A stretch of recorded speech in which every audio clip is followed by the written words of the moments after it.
أما بعد فأعوذ بالله من الشيطان الرجيم بسم الله الرحمن الرحيم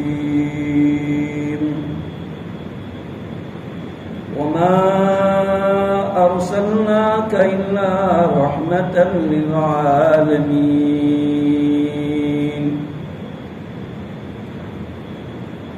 وقال رسول الله صلى الله عليه وسلم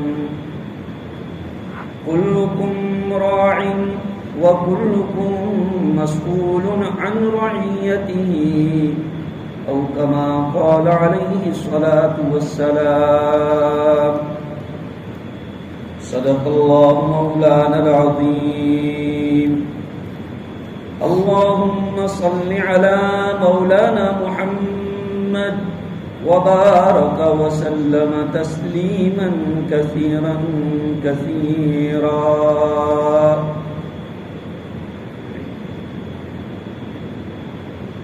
قابل احترام بزرگوں، نوجوان دینی بھائیوں، گھروں میں بیٹھ کر سننے والی ایمان والی بہنیں،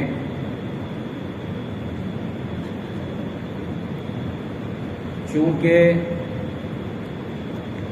انشاءاللہ العزیز جمعہ کی نماز کے بعد ایک نکاح کی مجلس ہے، تو اس عنوان سے قرآن اور حدیث کی روشنی میں ہمارے پاس کیا گائیڈ لائن ہے؟ بزرگوں اور بھائیوں، اللہ پاک نے یہ رشتہ جو بنایا ہے بہت ہی سینسیٹیو، بہت ہی حساس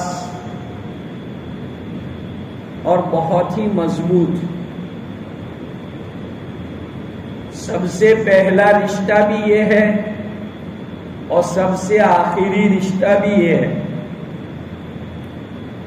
سب سے پہلا رشتہ تو ہم جانتے ہیں کہ آدم اور حوا علیہ السلام کو اللہ پاک نے بنایا، اور آخری رشتہ اس اعتبار سے کہ جنت میں اللہ پاک ہسبینڈ وائف کو الگ جنت دیں گے اور دوسرے جو اس کے رشتہ دار ہیں ان کی سب کی الگ الگ جنتیں ہوں۔ تو اس اعتبار سے یہ رشتہ بڑا مضبوط ہے، بلکہ اگر آپ برا نہ مانیں تو ہر رشتہ سوتیلا ہو سکتا ہے۔ مثلا ماں سوتیلی ہو سکتی ہے، باپ سوتیلا ہو سکتا ہے، بھائی سوتیلا ہو سکتا ہے، بہن سوتیلی ہو سکتی ہے، لیکن ہسبینڈ وائف کبھی سوتیلے نہیں ہو سکتے۔ دیکھنے جاؤ تو ایک ایسا رشتہ ہے کہ جس میں سوتیلا پن ہے ہی نہیں، باقی سارے رشتے ایسے ہیں کہ جس کے اندر سوتیلا پن یعنی مترائی جیسا ہے، لیکن اس میں نہیں ہے۔ در حقیقت ایک اچھی فیملی کے یہ دو پلر ہیں، اور پلر جتنا مضبوط ہوتا ہے وہ عمارت اتنی مضبوط بنتی ہے۔ میاں بیوی جتنے اچھے، اس سے جو فیملی وجود میں آئے گی وہ فیملی بالکل اچھی بنے گی۔ اگر یہ رشتے میں درار ہے تو اس سے جو فیملی تیار ہوگی اس میں بھی درار آئے گی۔ اس لیے اللہ پاک نے قرآن مجید کے اندر خصوصی طور پر عورتوں کے ساتھ حسن معاشرت کی تعلیم دی۔ فرمایا وَعَاشِرُوهُنَّ بِالْمَعْرُوفِ، شرعی دستور اور قانون کے مطابق اپنی عورتوں کے ساتھ سلوک کیا کرو۔ آج آدمی اس کا مزاج دیکھو، باہر دوستوں کے پاس جب اپنی فرینڈ سرکل میں بیٹھتا ہے تو بہت ہنسی مذاق والا ہوتا ہے، سب کو ہنساتا ہے، لیکن جیسے وائف کے پاس بیڈ روم میں جاتا ہے کبھی بھول سے اس کو ہنسانے کی کوشش نہیں کرتا۔ تو بھائی ایسا تو کیا ہو گیا؟ تمہارا کیوں ایسا ویو بدل گیا کہ جب تم اپنے فرینڈ سرکل میں تھے تو بہت اچھے خوش مزاج، اور گھر میں آتے ہی تمہارا موڈ بدل جاتا ہے؟ بلکہ تمہیں تو گھر میں بھی اور زیادہ جو ہے خوش مزاج رہنا چاہیے۔ دیکھو میرے بھائیوں، ہمارا اسلام جوائنٹ فیملی سسٹم کا مخالف نہیں ہے۔ جوائنٹ فیملی سسٹم ایک اچھی چیز ہے، جبکہ ہر ایک کا درجہ، ہر ایک کو اس کی محبت، ہر ایک کو اس کا پروٹوکول اور اس کی عزت ملتی ہو، تو اس سے زیادہ اور کوئی نظام اچھا نہیں ہے۔ لیکن دیکھا یہ جاتا ہے کہ جہاں جوائنٹ فیملی ہوتی ہے کسی نہ کسی پر ظلم ہوتا ہے، یا تو بہو پر ظلم ہوتا ہے، یا ساس پر ظلم ہوتا ہے، یا دیرانی جیٹھانی پر ظلم ہوتا ہے، کسی نہ کسی پر ظلم ہوتا ہے۔ اس لیے ہمارے علماء اور مفتیان کرام بتلاتے ہیں کہ اگر اس طرح ہے تو الگ الگ رہ کر محبت والا ماحول بنانا یہ اچھا ہے۔ اپنے الگ الگ مکان، الگ الگ اپنی رہائشی رکھ کر کے آپس میں پیار محبت کے ساتھ رہو۔ اس کے مقابلے میں کہ دیکھنے میں تو ساتھ میں ہے، دیکھا دیکھی لوگ پوچھتے ہیں بھائی نہیں فیملی ہے 15-20 آدمی ساتھ میں رہتے ہیں، لیکن وہ ساتھ میں کیا ہے؟ ہر ایک کے دل جو ایک دوسرے سے کھٹے ہیں، ہر ایک کا دل ایک دوسرے سے ناراض ہے۔ اللہ پاک نے یہ رشتے بنائے ہیں، بھائی بہن کا، ماں باپ کا، ہر ایک کا رتبہ اور درجہ دیا ہے۔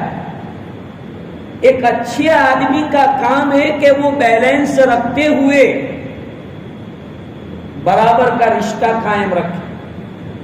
دیکھا یہ جاتا ہے کہ بعض آدمی ماں کا فیورٹ ہوتا ہے اور ہر بات میں وہ اپنی ماں کا فیور اور سپورٹ کرتا ہے۔ کوئی آدمی ایسا ہوتا ہے کہ ہر بات میں وہ اپنی وائف کا سپورٹر ہوتا ہے اور ہر بات میں، ہر اینگل میں وائف کی سائیڈ لیتا ہے۔ یہ دونوں راستے پورے ہیں۔ مڈل کلاس کا راستہ کیا ہے کہ آدمی جوائنٹ فیملی میں رہے، ماں کا حق بھی ادا کرے، وائف کا حق بھی ادا کرے، بہن کا حق بھی ادا کرے، باپ کا حق بھی ادا کرے، ہر ایک کے ساتھ انصاف کے ساتھ رہے۔ اگر اس کو اپنی ماں کی غلطی لگتی ہے کہ یقیناً میری ماں کی غلطی ہے، تو ایسی شکل کے اندر اسے اپنی ماں کو احترام کے ساتھ، رسپیکٹ کے ساتھ یہ بات بتانی چاہیے کہ اماں تمہاری یہ غلطی ہے۔ اگر آپ کی لڑکی کے ساتھ کوئی ایسا سلوک کرے گا تو کیا آپ برداشت کریں گے؟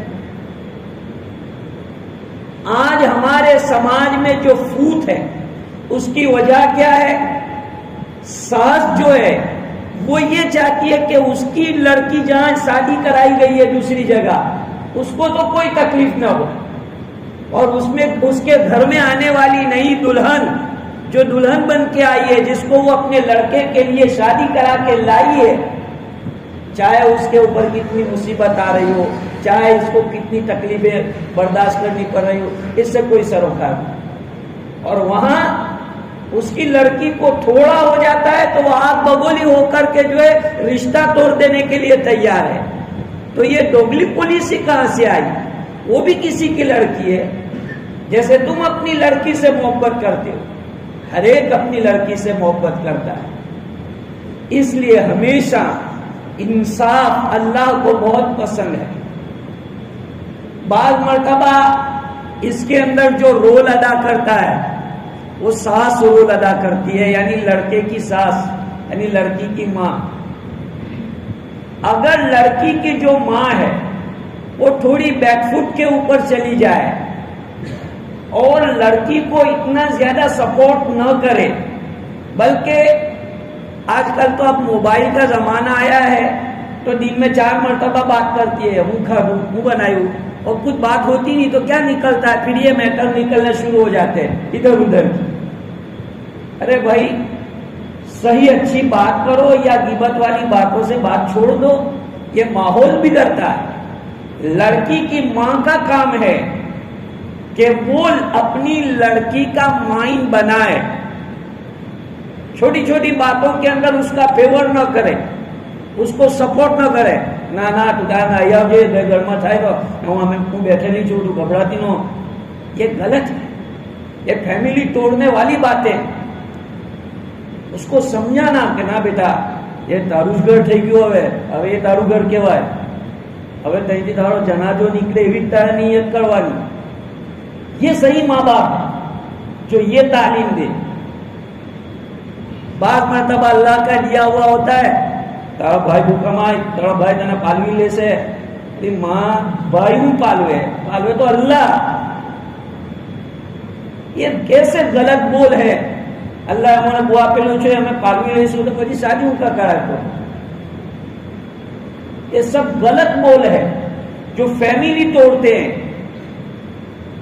اس لیے اگر اللہ نے دیا ہے کوئی مسئلہ نہیں ہے، لیکن بچے بچیوں کے جو رشتے ہیں اس کو مضبوط بناؤ۔ آج حالت یہ ہوتی ہے کہ 6 مہینہ سال اچھی طرح رشتے چلتے ہیں اور دیکھا گیا کہ 2 سال کے اندر ان رشتوں میں ایسی دراریں آ جاتی ہے کہ ایک دوسرے کا منہ دیکھنے تک کے لیے تیار نہیں ہوتے۔ میں کسی کی سائڈ نہیں لے رہا، مجھے تو نیوٹرل ہو کر آپ کو قرآن حدیث سمجھانا ہے، اللہ رسول کی بات سمجھانی ہے، شریعت کیا کہتی ہے وہ سمجھانا ہے۔ میرے بھائیوں، غلطی دونوں طرف سے ہی ہوتی ہے۔ کبھی ایسا ہوتا ہے کہ ایک طرف سے غلطی ہوتی ہے، ورنہ زیادہ تر دونوں طرف سے غلطیاں ہوتی ہیں۔ اور جو لڑکی نہیں آتی ہے، لڑکے کا کام ہے کہ وہ اپنی وائف کو اپنی فیملی کا تعارف کرائے، انٹروڈکشن، اپنی تعارف۔ جو ماں موٹا بھائی છે ને બહુ હારા છે، તો જરા ગુસ્સાવાળા છે તું સંભાળી છે، મારો ભાભી બી બહુ હાણો છે એમ તો થોડી તું તારીફ કરીશ ને તો તરત થઈ જાય۔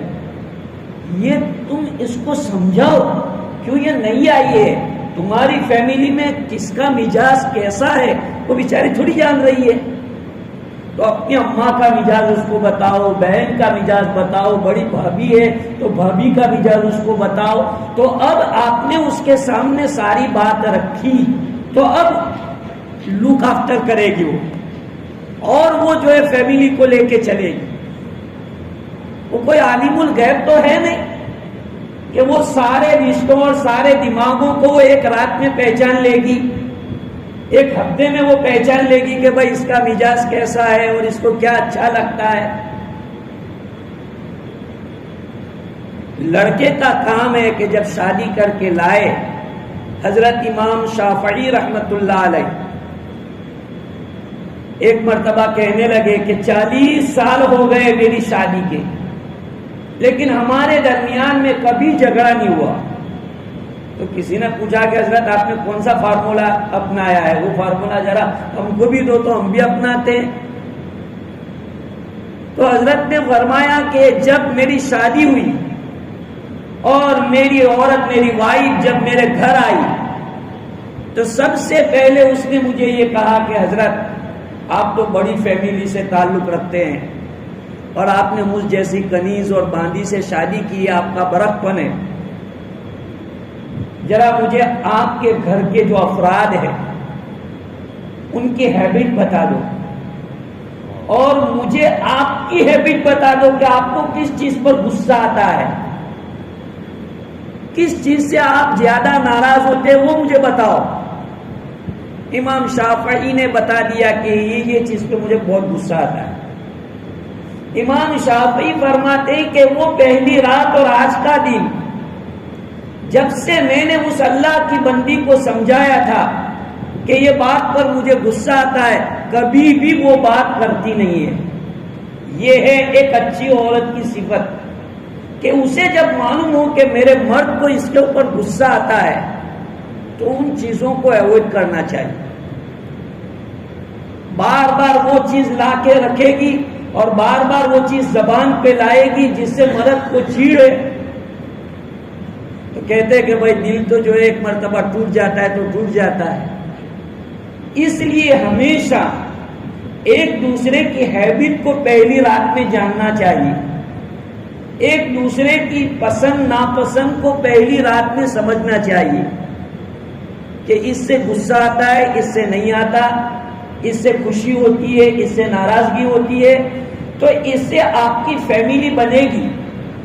شادی جو ہوتی ہے وہ فیملی بنانے کے لیے ہوتی ہے کہ آدمی کی فیملی، اس کا ونش آگے بڑھے۔ فیملی آگے کب بڑھے گی؟ جب ہم ایک دوسرے کے رائٹ، ایک دوسرے کے حقوق پہچان کر ادا کریں گے، ایک دوسرے کو عزت دیں گے۔ آج ہمارا ماحول ایسا ہو گیا کہ گھروں میں لڑائیاں، جھگڑے، فتنے، فساد اتنے ہو رہے ہیں۔ آدمی پورے دن جاب پہ رہتا ہے اور شام گھر آتا ہے تو پھر وہی کمپلین، کبھی ماں کمپلین کرتی ہے، کبھی بہن کمپلین، کبھی جو ہے وائف کمپلین کرتی ہے۔ اب بیچارہ آدمی کیا کرے گا؟ صبح سے جو ہے وہاں دماغ میں، وہاں آفس میں لوگ دماغ خراب کر رہے تھے، دکان میں لوگ دماغ خراب کر رہے تھے، اب گھر پر آ کر بھی آدمی کو سکون نہیں ملے تو آدمی کہاں جائے؟ اس لیے عورتوں کا بھی کام ہے کہ گھر میں آنے والے مرد کو اچھی طرح استقبال کرے، اس کو بٹھائے، پانی پلائے، پیار محبت دے، اس کو گھر میں سکون ملنا چاہیے۔ صرف سونے کے لیے آنا، کھانے کے لیے آنا تو ہوٹلیں نہیں ہیں، آدمی ہوٹل میں جا کے رہے گا، ایسا ہوتا ہے۔ فیملی کا مطلب کیا ہوتا ہے؟ کیا آدمی گھر میں آتا ہے وہ سب کچھ اپنا دکھ بھول جاتا ہے، تھوڑی دیر کے لیے اسے ایسا لگتا ہے کہ میں ایک دنیا کی جنت میں آیا ہوں۔ ورنہ آدمی کو پیسے والا ہوتا ہے تو کھانے پینے کی، رہنے کی کوئی کمی نہیں ہوتی۔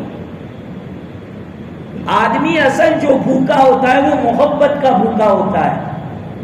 اپنی دل کی پیاس، محبت کی پیاس بجھانے کے لیے آدمی شادی کرتا ہے، اور اللہ نے نیچرلی انسان کے اندر یہ مادہ رکھا ہے کہ انسان محبت دینا جانتا ہے، محبت لینا جانتا ہے۔ اس لیے بھائیوں، جوائنٹ فیملی رکھنی چاہیے، منع نہیں کرتا میں، لیکن ظلم کسی پر نہیں ہونا چاہیے، نہ ماں پر ظلم ہو، نہ وائف پر ظلم۔ آج ہوتا یہ ہے کہ کبھی لڑکا لڑکی کو آزادی نہیں دی جاتی۔ مثلا کبھی جو ہے لڑکا اپنی وائف کے لیے باہر سے فالودہ لے کے آئے تو اس کی بہن چلاتی، ماں کیوں اتنے اپنا جو کسوٹ نہیں ابھی نہ چالو۔ ارے بھائی یہ اس کی ایک لائف ہے، اس میں کیا ہو گیا؟ ایک لائف ہے اس کی، وہ اپنی وائف کے لیے نہیں لاتا تو کس کے لیے لائے گا؟ بلکہ تم ماں باپ کو تو اور کہنا چاہیے کہ بھائی جاؤ تم اس کو جو ہے بھروچ لے جاؤ، ذرا گھما کے لاؤ، تمہارا حق ہے، تم نے شادی کی ہے، یہ کہنا چاہیے۔ جب تمہارا وقت تھا تم کر رہے تھے، تم نے اپنی لائف کا انجوائے کر لیا، اب اولاد کی جب باری آ رہی ہے تو تم کیوں ان میں بخل کر رہے ہو؟ ان کو تھوڑی سی پرسنل لائف کے اندر آزادی دو کہ بھائی ٹھیک ہے تم اچھی طرح سے رہو، گھومو پھرو۔ یہی تو دین ہوتے آدمی کے۔ پھر 2-4-5 اولاد ہو جاتی ہے تو تھوڑی آدمی پھر بزی ہو جاتا ہے۔ اس لیے ہمیشہ نئی شادی کرنے والے لڑکے اور لڑکی دونوں کا خیال کرنا چاہیے فیملی کے دوسرے ممبر کو، اور ان کو عزت دینی چاہیے۔ اس سے آپس میں پیار محبت جوڑ بڑھے گا اور فیملی مضبوط بنے گی۔ آج ایسا سسٹم ہو گیا کہ میں میرا دیکھوں تو تیرا دیکھ، کوئی دوسرے کا دیکھنے کے لیے تیار نہیں ہوتا. تو اس کی وجہ سے فیملیاں کمزور پڑ گئی ہے. ورنہ اللہ پاک نے ہمارا جو نظام بنایا ہے وہ کتنا بیسٹ نظام بنایا ہے. لیکن چونکہ دشمنیاں پڑی ہوئی ہے، اب ایک بھائی اتنا مالدار ہے اور ایک بھائی ایک طرف جو ہے بالکل غریب زکات لے رہا ہے. تو یہ کیوں ہو گیا؟ اس لیے کہ پہلے سے دونوں کے اندر اس طرح کی دشمناوتیں ہو گئی. اب یہ نہ اس کا دیکھنے کے لیے تیار نہ اس کا دیکھنے کے لیے تیار. حالانکہ جب یہ چھوٹے تھے اسکول میں جاتے تھے اور کوئی اس کے چھوٹے بھائی کو مارتا تو وہ اس کے ساتھ جھگڑا کرتا، ہمارا بھائی نے مارے تو آج وہی تو بھائی ہے جس کے لیے تو بچپن میں جھگڑا کر رہا تھا، وہی بھائی ہے، وہی بہن ہے. لیکن آج کیا حال ہو گیا؟ مال کا نشہ آ گیا، پراپرٹی کے ایسے جھگڑے ہو گئے کہ نہ بھائی بہن کا ہو رہا ہے نہ بہن بھائی کی ہو رہی ہے، اور دونوں ایک دوسرے کے. میرے بھائیوں، مال کی تو ہر ایک کو ضرورت ہوتی ہے، لیکن مال کی محبت ایسی تھوڑی ہوتی ہے کہ اتنے مقدس رشتے کا خون کر دینے کا. اللہ پاک نے کتنے پیارے بندھن بنائے ہیں. بھائی ہونا، بہن ہونا، وائف ہونا، ہسبینڈ ہونا، ماں باپ ہونا، یہ کتنے بڑے رشتے ہیں. یہ کہیں مارکیٹ میں نہیں ملتے کیا اب اس کو لے آؤ گے. یہ تو اللہ نے بنائے ہیں. تو ایسے رشتوں کی قدر کرنی چاہیے. میں کہتا ہوں کہ اللہ پاک نے آپ کو بہت دیا ہے اور بہت دیا اللہ، لیکن کبھی اپنے رشتہ داروں کو مت بھولو، اپنے بھائی کو، اپنی بہن کو. اور سب سے بڑی بات، اگر آپ میری بات ماننا چاہتے ہیں اور مجھے عالم دین سمجھتے ہیں تو میرا سجیشن ہے کہ آپ اپنی لائف میں معاف کر دینے والی سسٹم اپنائیں. دیکھو، آپ اگر اپنی فیملی میں ایک مقام چاہتے ہیں تو ہر ایک کو معاف کر دینے کا جذبہ اپنے اندر رکھو. میں نے جو آیت پڑھی اس میں اللہ کے رسول صلی اللہ علیہ وسلم کو اللہ پاک نے فرمایا کہ ہم نے آپ کو رحمت بنا کے بھیجا ہے. اللہ کے رسول اس دنیا میں رحمت بن کے آئے ہیں. ربیع الاول کا مہینہ ہے. مکان کو ڈیکوریٹ کر لینا آسان ہے، گلی کوچے کو ڈیکوریٹ کر لینا آسان ہے، دکان پر ڈیکوریٹ کر لینا آسان ہے. اصل ڈیکوریٹ ہے دل کا ڈیکوریٹ. دل کو ڈیکوریٹ کرو. صرف ربیع الاول کی سیلیبریٹی ہو گیا. ارے حضور کا پیغام معلوم کیا جاتا تو حضور صلی اللہ علیہ وسلم نے ہم کو کیا معاشرت کی لائن کی تعلیم دی ہے. حضور علیہ السلام نے اپنی امت کے لیے 9 شادیاں کی تھی تاکہ امت کو گائیڈ لائن ملے.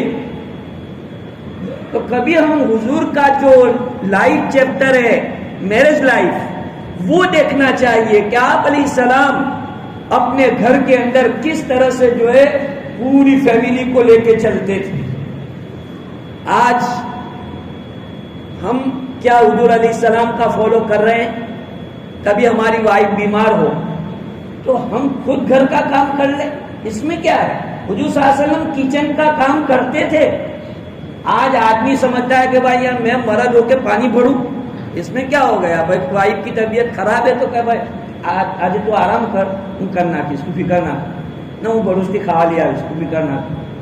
کبھی تو ایسا اس کو کہو تو اس کو ہو کہ بھائی میری ہمدردی اس کے دل میں ہے. ہم ایسا سمجھتے ہیں کہ یہ مردانگیت کے خلاف ہے، ایسا کچھ نہیں ہے. حضور صلی اللہ علیہ وسلم آٹا بھی گوندھ دیتے تھے کبھی کبھی جب حضرت عائشہ بیمار ہو جاتی یا کوئی اور اہلیہ بیمار ہو جاتی تو آپ علیہ الصلوۃ والسلام اپنے ہاتھوں سے آٹا گوندھتے تھے. اور یہ اپنی امت کو تعلیم دی کہ اس کو اپنی بے عزتی مت سمجھو، چھوٹا پن مت سمجھو، یہی بڑا پن ہے تمہارا. موقع آ جائے آپ خود چائے بنا لو، موقع آ جائے آپ خود برتن صاف کر لو، کوئی مسئلہ نہیں ہے. یہ حضور کی سیرت ہے، حضور کی یہ تعلیم ہے.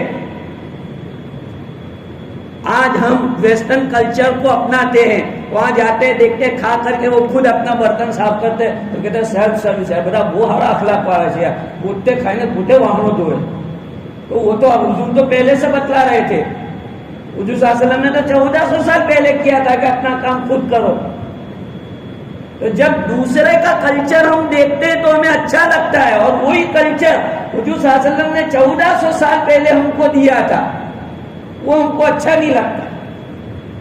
اس لیے بھائیوں، یہ شادی بیاہ کے موقع پر نکاح کے فضائل اور یہ بیان کرنا، اس سے بہتر یہ ہے کہ فیملی میٹر کو بیان کیا جائے کہ آج جو ہمارے یہاں افراتفری اور ہر گھر میں مہابھارت جو تھوڑے دنوں میں کھڑی ہو جاتی ہے، اس کو بند کرنے کی ضرورت ہے۔ اور یہ چیز جب ہوگی جب لیٹ گو کا سسٹم آپ اپناؤ گے۔ لیٹ گو کرو، چھوٹی چھوٹی غلطیاں جو بالکل اوائڈ کرنے کے قابل ہوتی ہے، اس کو آپ بات کا بتنگر بنا کر کے جو ہے جھگڑا کریں گے تو کہاں بات بنے گی۔ دیکھو، میں آپ کو پوائنٹ کی بات بتاتا ہوں۔ آپ اپنی فرینڈشپ بڑھانا چاہتے ہیں، بزنس لائن بڑھانا چاہتے ہیں، کوئی بھی جگہ ہو، آپ جب چھوٹی چھوٹی باتوں کو نظر انداز کریں گے تو ہی آگے بڑھیں گے۔ اگر چھوٹی چھوٹی باتوں کو لے کر اور اس پر ایکشن لینے والے ہو گئے کہ نہ ہو کہ ہم کیوں تھبوت نہ جو ہے، تو کوئی بھی نہیں تک آپ کے پاس رہے گا۔ آپ دکان چلاتے ہیں تو کوئی نوکر آپ کے پاس نہیں رہے گا، کہتا بیکار ماں سے ہے نا، دماغ نہ سارو، تھوڑی تھوڑی باتیں غصے رہ جائے گی۔ اور ایسے کبھی جو ہے لڑکی آئے گی وہ چلی جائے گی۔ اس لیے ہمیشہ نظر انداز کرو، معاف کرو، لیٹ گو کرو۔ بہت بھاری غلطی ہو گئی ہو اس پر ایکشن لینا چاہیے، معمولی غلطیوں پر ایکشن لینے کا کیا مطلب ہوتا ہے۔ اس لیے بھائیوں، پوری فیملی پر نظر رکھو۔ نکاح کے بعد اگر اللہ تعالیٰ اولاد دے تو اولاد پر بھی نگاہ رکھو۔ آج ماں باپ کی نگاہ اولاد پر نہیں ہوتی تو اولاد جو اللہ پاک نے ایمان والی عورت کے گود میں جس کو جنم دیا تھا، آج بہت افسوس سے کہنا پڑ رہا ہے کہ وہ اولاد جس کی پیدائش کے وقت اس کے کان میں اذان دی گئی تھی، اقامت کہی گئی تھی، آج وہ اولاد تلک لگانے والی ہو گئی، مندروں کے گھنٹے بجانے والی ہو گئی۔ میرے بھائیوں، اللہ مجھے بھی معاف کرے، آپ کو بھی معاف کرے۔ بہت بڑی ہماری کمی ہوئی کہ ہماری اولاد ہمارے ہاتھوں سے کیسے نکل گئی، جبکہ اتنا تبلیغ جماعت کا ماحول، اتنی دینی ایکٹیویٹیز، جلسے ہوتے ہیں، جلوس ہوتے ہیں، بیانات ہوتے ہیں، تعلیم ہوتی ہے، سب کچھ ہوتا ہے، اس کے باوجود ہماری لڑکیاں ہمارے ہاتھوں میں سے کیسے نکل جاتی ہیں؟ یہ ماں باپ کی غفلت، اور بہت زیادہ فریڈم کر کے جو ان کو جو ہے آزاد چھوڑ دیا گیا، اور ایجوکیشن کے نام پر ایک جو آزادی دے دی گئی، اس آزادی کی وجہ سے آج ہم کو یہ برے دن دیکھنے پڑ رہے ہیں۔ ہمارا سر، مسلم سماج کا سر جھکا ہوا ہے۔ اس لیے میں میری نوجوان بہنوں سے بھی اپیل کرتا ہوں کہ اللہ کے واسطے آپ اپنی فیملی اور اپنے ماں باپ کا نام بدنام نہ کریں۔ محبت یہ انسان کے نیچر میں، پیار انسان کے نیچر میں ہے، لیکن پیار اس سے کرنا چاہیے جس سے تمہاری دنیا بنے، آخرت بنے۔ پیار اندھا ہوتا ہے، ایسا اندھا پیار نہیں ہوتا کہ اپنے پیار اور محبت کے اندر جو ہے جہنم کو اختیار کرے۔ اس لیے میں لڑکیوں سے کہتا ہوں کہ وہ اپنے دین ایمان کی فکر کریں، اور اگر ان کو محبت کرنی ہے تو لیگل اس سے محبت کرے جس سے ان کا دین بھی بنے، ان کی دنیا بھی بنے، دونوں چیزیں بنے۔ ایسے لوگوں سے محبت کرنی چاہیے۔ اللہ پاک ہمارے نوجوانوں کو اس کی توفیق عطا فرمائے۔ آج کا دور فتنے فساد کا دور ہے، اور رسول اکرم صلی اللہ علیہ وسلم نے یہ بتلایا تھا کہ ایک وقت وہ آئے گا کہ آدمی کا ایمان کے اوپر چلنا اتنا مشکل جیسے کہ ہاتھ کی ہتھیلی کے اوپر آگ کا انگارہ رکھنا مشکل ہوتا ہے۔ آج دیکھو تو وہی دور ہے۔ اس لیے بہت سنبھل کر قدم رکھنے کی ضرورت ہے۔ میرے نوجوان بھائیوں، اگر آپ میری بات سن لیں مختصر، کہ اگر آپ مسجد سے اٹیچ رہیں گے، مسجد کے اور مسجد کے ایکٹیویٹیز کے ساتھ اٹیچ رہیں گے، تو میں گارنٹی دلاتا ہوں انشاءاللہ کوئی تمہارا ایمان خراب نہیں کرے گا اور کوئی تمہارا ایمان نہیں چھینے گا۔ اگر تم مسجد کے ماحول کے ساتھ لگے ہوئے ہو، اگر مسجد کے ماحول کے ساتھ بھی اگر تم لگے ہو اور گمراہ ہو گئے تو میرا گریبان پکڑ لینا قیامت میں، انشاءاللہ کوئی گمراہ نہیں ہوگا، بس شرط یہ کہ مسجد میں جو پروگرام دینی ہو رہے ہیں، مثلا تعلیم، گشت، بیانات، ان سب کی قدر کر کے ہم مسجد میں رہیں گے تو انشاءاللہ بہت باہر کی جو بے دینی ہے وہ ہمارے اوپر اثر انداز نہیں ہوگی۔ اللہ پاک میرے ایمان کی حفاظت فرمائے، آپ کے ایمان کی حفاظت فرمائے، ہماری آس اولاد کی ایمان کی حفاظت فرمائے۔ بہت فکر کرنے کی ضرورت ہے، کچھ نہیں کر سکتے تو نمازوں کے بعد تھوڑی دعا کرو 2 منٹ کے لیے کہ اللہ جو لڑکیاں دوسری جگہ چلی گئی ہے، دوسرے مذہب میں چلی گئی ہے، غیروں کے ساتھ ہو گئی ہے، اللہ ان کے دل کے اندھاپے کو دور کر دے اور کسی طرح ان کو دوبارہ لے آ۔ اور ایک بات بہت کڑوی ہے لیکن کرنی ہے کہ اگر کوئی لڑکی چلی گئی ہے لیکن دوبارہ اگر آنی چاہے تو اس کے دروازے کو پلیز بند مت کرو، اس کے دروازے کو بند نہیں کرنا چاہیے۔ آدمی کو شرمندگی ہو یہ سب سے بڑی سزا ہے، سب سے بڑی سزا یہ ہے کہ اس کو اپنے پر شرمندگی ہو رہی ہے اور معافی مانگ کے اگر وہ دوبارہ پلٹ کے اپنی فیملی میں اپنے گھر میں آنا چاہتی ہے تو اس کے لیے دروازے بند نہیں ہونے چاہیے، ورنہ اس طرح سے جو ہے لڑکیاں فیملی کو توڑ کے رکھ دیں گی اور یا تو خودکشی کر لے گی یا جو ہے وہ اپنی ذات کو بیچ دے گی۔ اس سے زیادہ میں نہیں کہہ سکتا چونکہ ماحول ایک ایسا چل رہا ہے، اس لیے میں نے اشارہ آپ کو کر دیا ہے کہ کتنی لڑکیاں ہیں، کیونکہ میں تو جمعیت سے تعلق رکھتا ہوں، ہمارے پاس ایسے کیسز آتے ہیں، لوگ کہتے بھی ہیں کہ مولانا ایسا ایسا کرو، اور ہماری پوری ایک ٹیم ہے جو اس کے پیچھے لگی ہوئی ہے۔ میں نوجوان بھائیوں سے بھی اپیل کرتا ہوں کہ آپ بھی کوئی ایسا لائے عمل اپنائیں کہ ہمارا بھائی، ہمارا بہن کوئی دوسری طرف نہ جائیں، اور اس کے لیے آپ جو قربانی دے سکتے ہو دو، یہ وقت کا سب سے بڑا تقاضا ہے۔ اگر آپ کوئی ایسی چیز جانتے ہیں کہ بھائی ایسا ہو رہا ہے تو اس کے نیئر ڈیئر کو، اس کے فیملی میں کوئی اچھا آدمی ہے اس کو بتاؤ کہ دیکھو بھائی ایسا ایسا مجھے لگ رہا ہے، تم ذرا انکوائری کرو، پھر ایسا نہ ہو کہ پچھتاوا ہو۔ اس طرح سے کوئی بات تم کرو تاکہ بدنامی نہ ہو، یہ بدنامی کی حد ہو گئی ہے۔ اس لیے بھائیوں، خاص کر میرے نوجوان بھائیوں کو اور بہنوں کو میں اپیل کرتا ہوں کہ اللہ پاک نے تمہیں جو ایمان دیا ہے وہ بہت بڑی دولت ہے، دنیا کی چند محبت کے لیے اور چند چیزوں کے لیے اس کو قربان کر دینا یہ کوئی عقل مندی کی بات نہیں ہے۔ اللہ پاک مجھے اور آپ کو قرآن اور حدیث کے اصولوں پر اور شریعت پر چلنے کی توفیق عطا فرمائے۔ وآخر دعوانا الحمد للہ رب العالمین۔